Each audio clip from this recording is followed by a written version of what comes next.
Hi and welcome to yet another expat. I am Hermes and this is episode number 4. 96 episodes to go for the first 100. But here we are. I'm recording this on a Sunday night.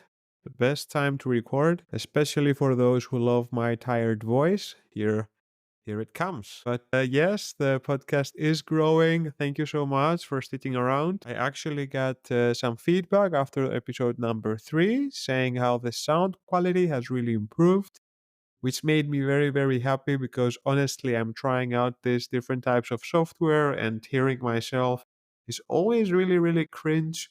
So thank you. Thank you for the comments. It's good to get some feedback because you feel like a crazy person talking to a microphone, getting absolutely nothing back. If you're on a stage, you can see, you say something, people either laugh or they don't. They're with you or not.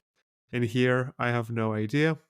So any comments you share are great. What you like, what you didn't, blah, blah, blah, blah. Analytics are kicking in. So I'm able to see a lot of you where you're listening from. And there are some countries that are not a big surprise. There's Germany and Greece. There's Denmark. There's Sweden. There's UK. But somehow someone found me from Australia. Hello. Hello there. If you're listening from Australia, what's your story?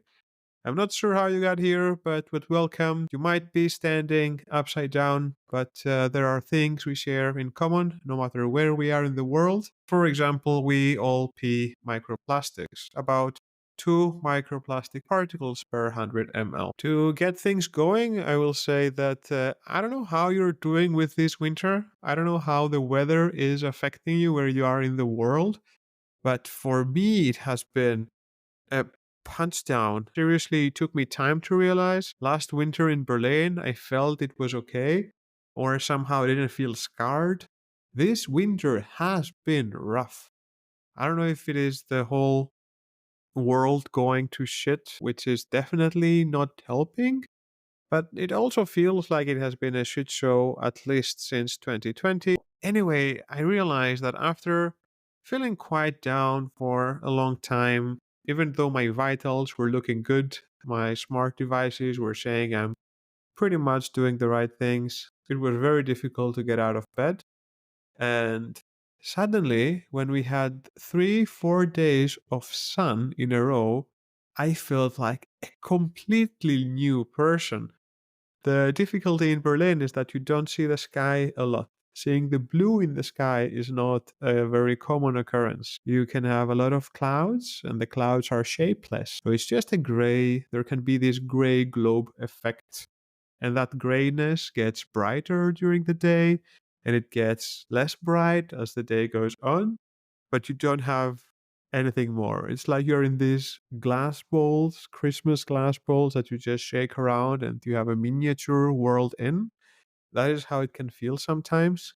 But seriously, with 3, 4 good days, I felt like I was on drugs. I started sucking on that vitamin D, and I can feel now that spring is coming. We are in March. The end of March is when we move the clocks again. We get 1 more hour of day. So if you are like me, having a hard time getting by, hang in there. We will soon get more and more daylight. I think we're past the tough part. It's gonna get better. But speaking of seasons and seasonality, this is a bit of an embarrassing story. Do you know how we think we know how the world works? But you don't know what you don't know. That's a very interesting, funny thing. That's the wild thing about awareness. Until you know, you don't. I had a friend who thought that when you're done working in your life, you just go to a bank and ask for your pension. You just work, the money is in the bank. So when you stop working, the bank keeps giving you money, right? I I will not say she was already 17 at the time, but maybe she was. But anyway, piece of awareness for me. Let me start by saying that I never had allergies. Okay, 25 years in my life, a quarter of a century had passed by, and I was never bothered. I thought I knew how things roll, and I knew people who had allergies, and then suddenly It happened during spring. I think I was 26. It was a huge shock. I could not believe it. I was in such denial in that year that seriously, every year that came on, I would forget that it happened. And I would again get surprised the next year.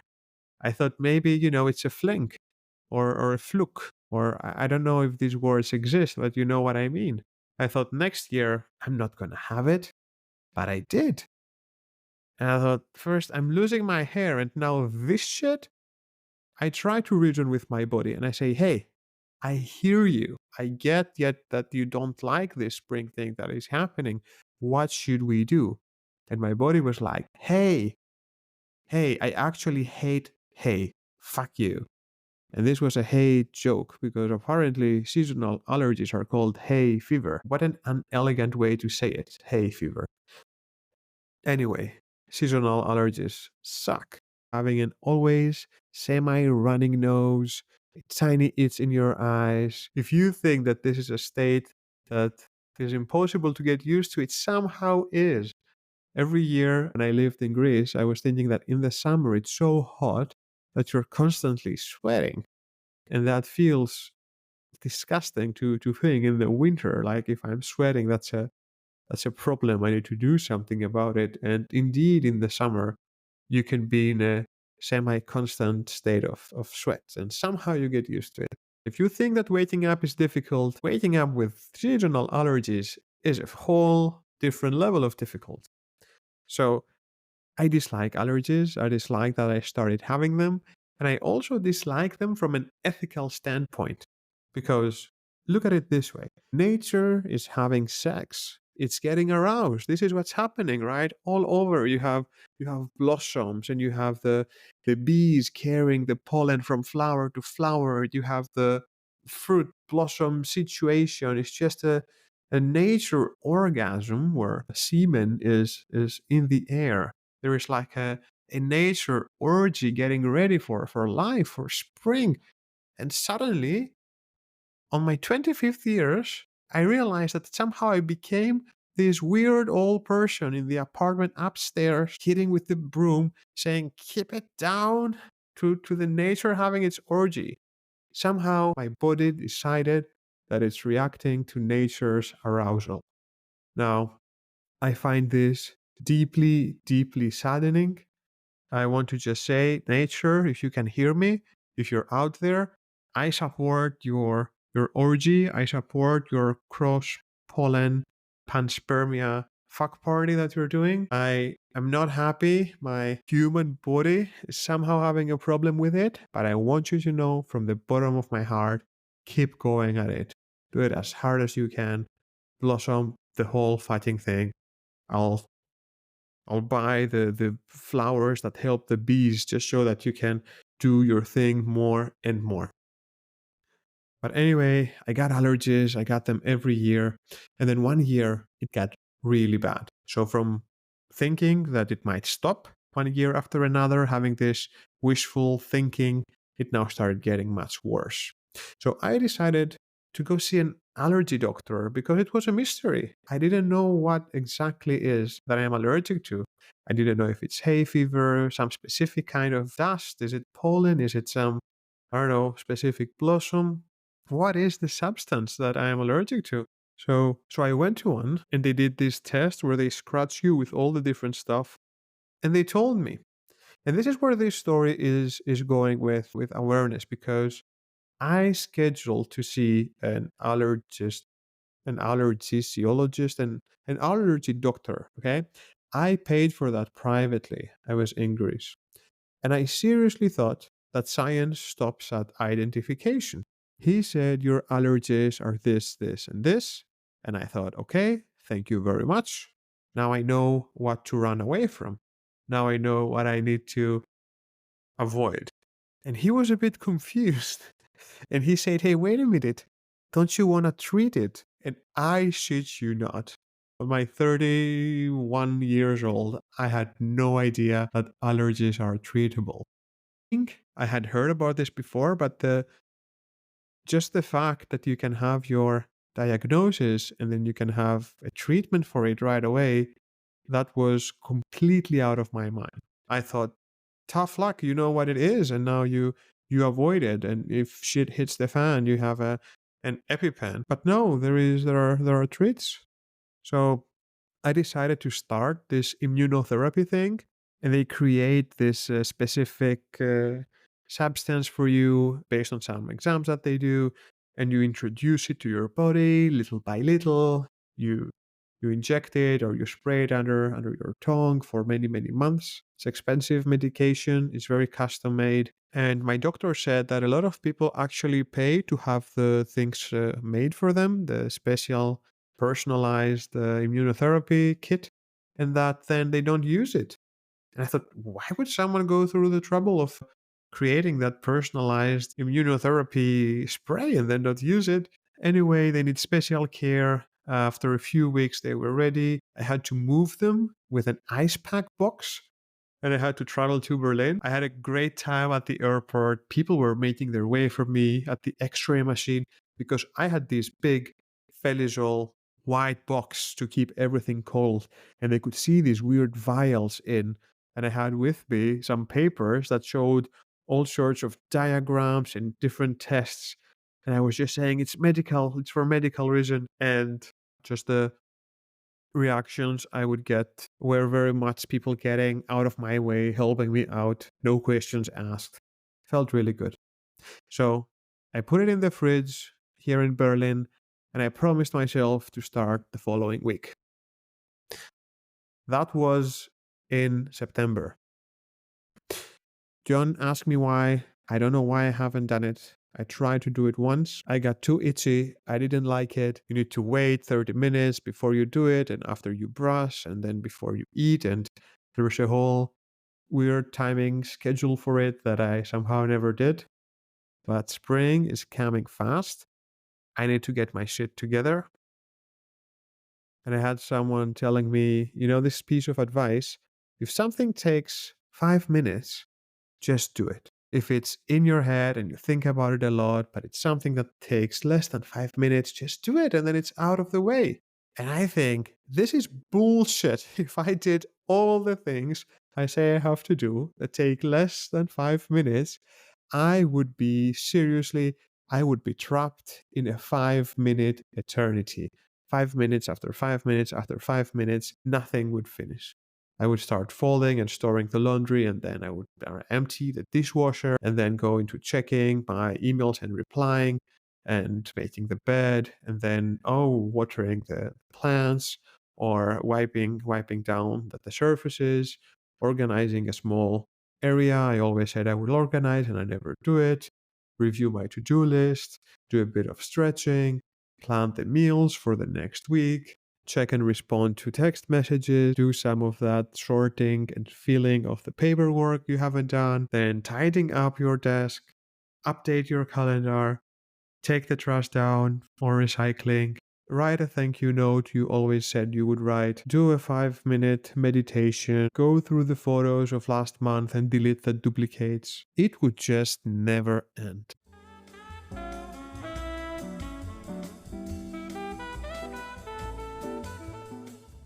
But moving on with adulting, the weekend life, there was a party I was invited to, and I didn't go.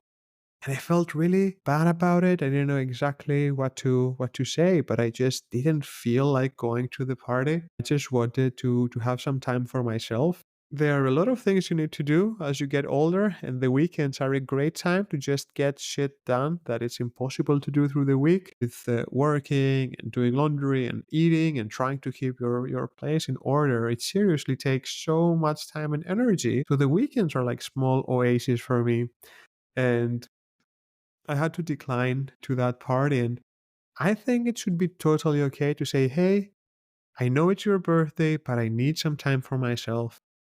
And I think that should be the most uncomplicated thing to say.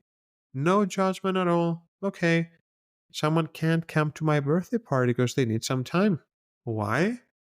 Because life plus yourself can sometimes make a difficult combo. I think this should be common knowledge, but if it's not, let's make it.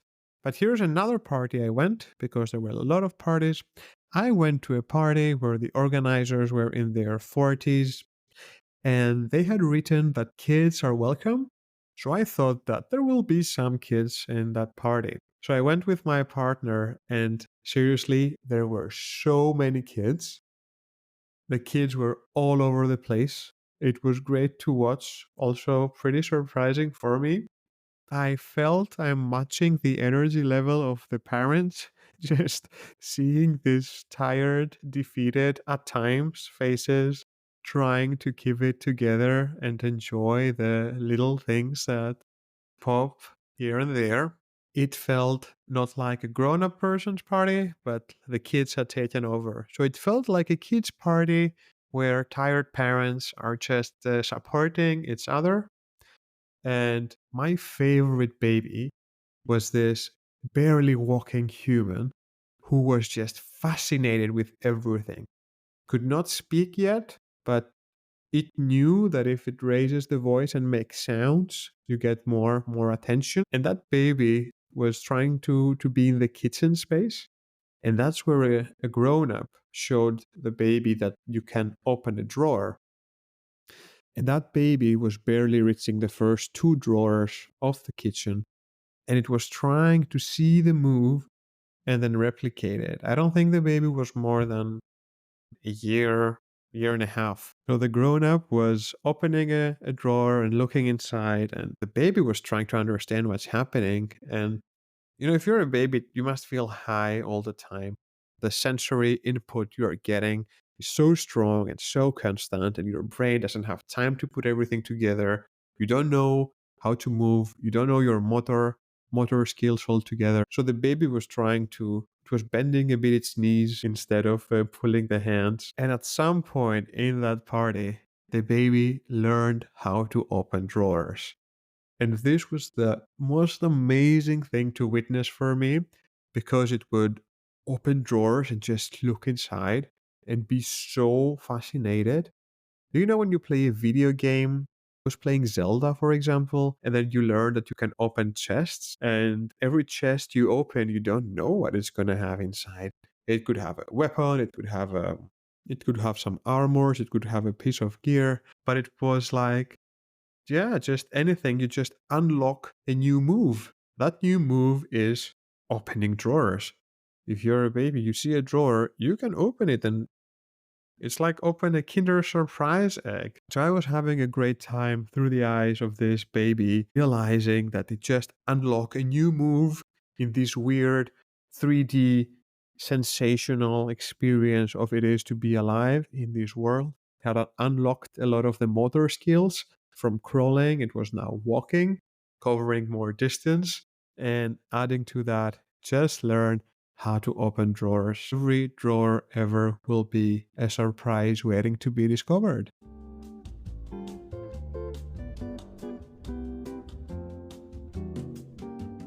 Speaking about movement, I have a very random piece of knowledge I wanted to share. When you're thinking about volcanoes and the ways that the forces of nature and the cosmos can act in orders of magnitude that are so big is something I find fascinating. So I was wondering, what is an earthquake really? We know that there are tectonic plates and somehow they move and they collide and they cause the earthquakes. But how does it actually happen? What does the tectonic plate do? Does it go and just headbutt another tectonic plate? Or what is releasing this energy of the earthquake? What is the moment where things snap? What happens down there? So what happens is this. Imagine the Earth's surface. It's like a giant puzzle. It's made out of huge pieces, the tectonic plates, and these plates sometimes they're constantly moving, but sometimes they get stuck.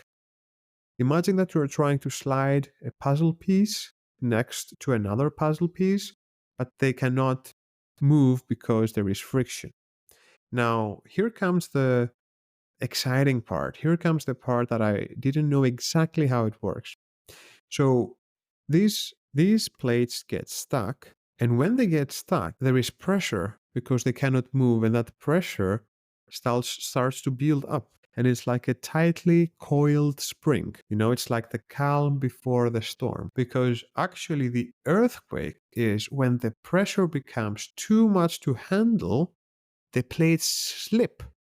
So they actually have this stored energy of their friction. And at the point that that friction and the tension reaches a point that it needs to release, it just snaps. And so the plates finally slip and they release an explosion of energy. That is a huge amount of energy. And this burst of energy sends seismic waves that are rippling through the earth. And that is what's causing the ground to shake. And there are different types of waves, P waves and S waves, and they travel in all directions. They don't only go upwards where we feel them or across. They go inwards. The seismic waves, when the tectonic plates snap, they actually go all the way and penetrate through the Earth's core. It's like sending a ripple through a pond, but on a planetary scale. The second thing I was wondering is, how big are these pieces that are touching, these tectonic plates that get stuck, the edges of them that get stuck and stay there and build the tension and snap? How big are these areas that get locked together? Apparently, this can vary depending on factors, but it could be relatively small, just a few kilometers along a fault line. But there are other examples where really large areas can span tens or even hundreds of kilometers along a fault. So this is the random bit of knowledge I wanted to share. The core of an earthquake is not like two goats headbutting each other. It's slowly moving until getting stuck somewhere, building that tension, building that tension, building that tension until it slips and releases that. It's again a reminder of the incredible forces at work beneath our feet, shaping the world we live in.